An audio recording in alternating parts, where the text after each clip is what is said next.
Lors de la cérémonie d'un mariage juif, la remise de la bague, un anneau à la mariée, la kala, par le marié, le khatan, est le geste le plus marquant et qui est aussi, du point de vue de la halacha, la loi juive, l'acte juridique qui scelle l'union entre les deux époux.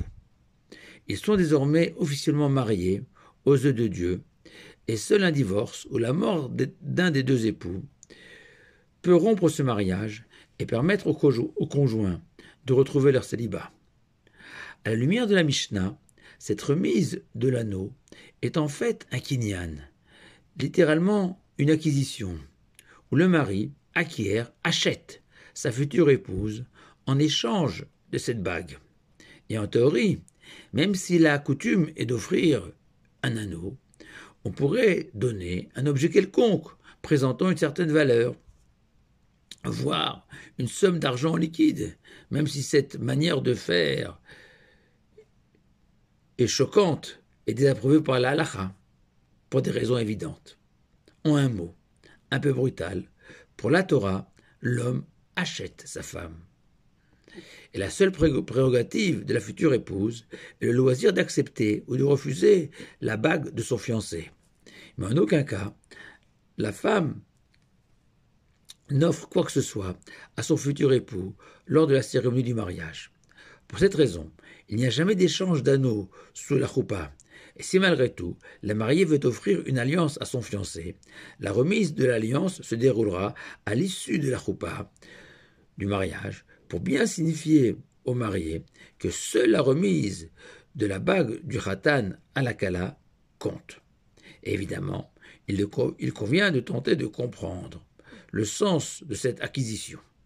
Plus étonnant encore, le Talmud trouve, dans notre paracha de Chaye Sarah, la source, selon la Torah, de l'origine de ce kinyan, de cet achat, en enseignant ainsi.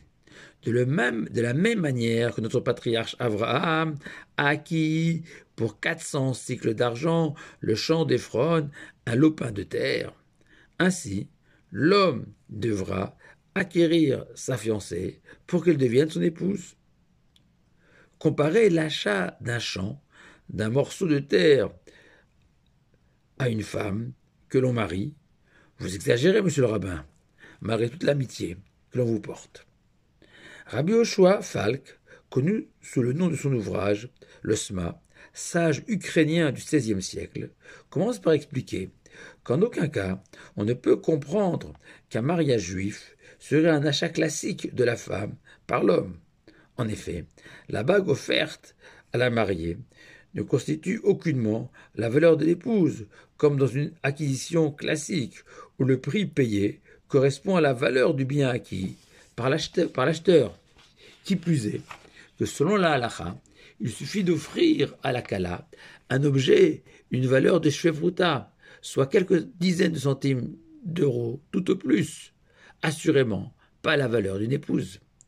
Pour cette raison, le Malbim, ce sage aussi ukrainien du XIXe siècle, s'inspirant d'un enseignement des maximes des pères, fondé sur différents versets.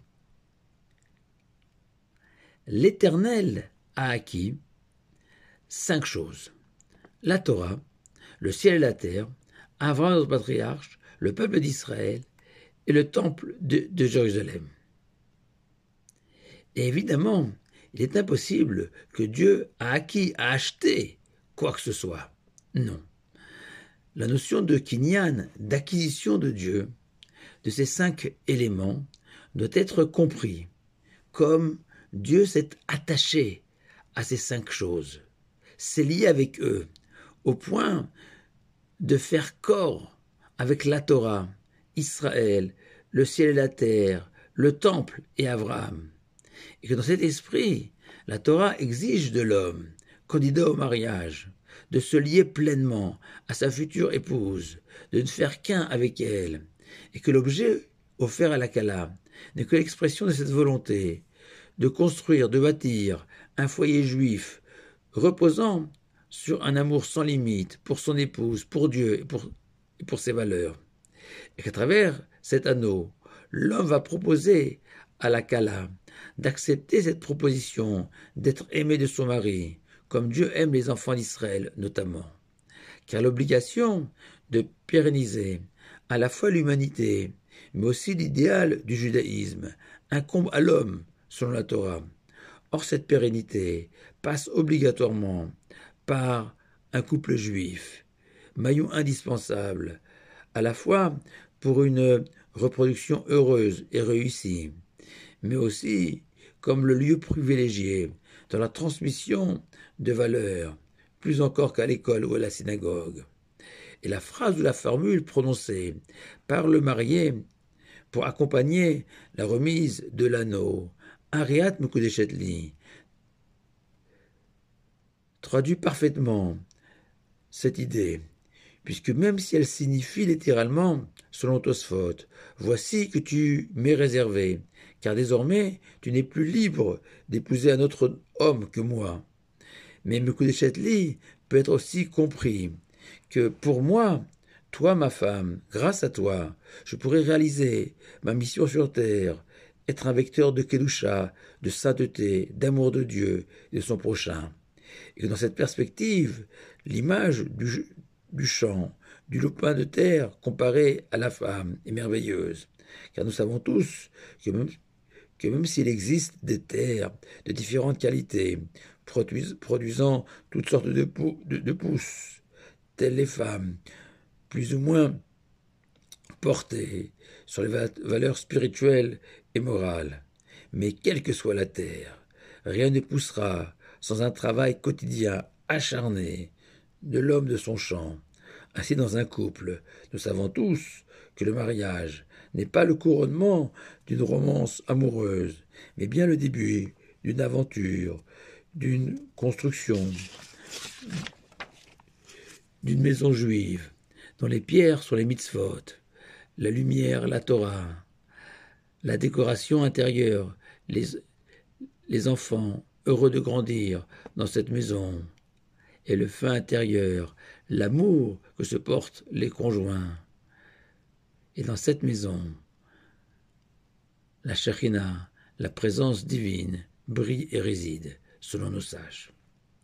Selon le Midrash, Avram a choisi le champ d'Ephron, la grotte de Marpella, pour y enterrer son épouse Sarah, car en s'approchant de cet endroit, Avram y remarqua une lumière surnaturelle. Mieux encore, selon un second Midrash, Avram a senti que du champ d'Ephron émanait le parfum du jardin d'Éden, lumière, paradis, autant de termes qui nous laissent tous rêveurs et qui sont pourtant à portée de main de chacun dans son couple, à condition de se souvenir d'une dernière idée de ce kinyan, cette acquisition, cette remise d'anneau, qui est aussi un cadeau de l'homme à sa femme, une offrande, un don comme pour signifier au mari que sans générosité, sans don de soi, il n'y a pas de couple juif. Cette semaine, l'auteur des paroles du célébrissime « Non, rien de rien », qu'on a tous fredonné dans une autre vie, où on ignorait qu'écouter une femme chanter était défendu. Charles Dumont nous a quittés. Il concluait sa chanson qu'il ne regrette rien de tous les errements du passé. Pourquoi? Car aujourd'hui, ça commence avec toi. Quel que soit notre âge, notre passé, si on a la chance d'être marié, on peut toujours se tourner vers celle qu'on aime et lui déclarer que tout commence avec toi, à condition d'être prêt à donner et encore donner pour recevoir toujours plus, comme au premier jour, sous la choupa. Shabbat Shalom à vous tous.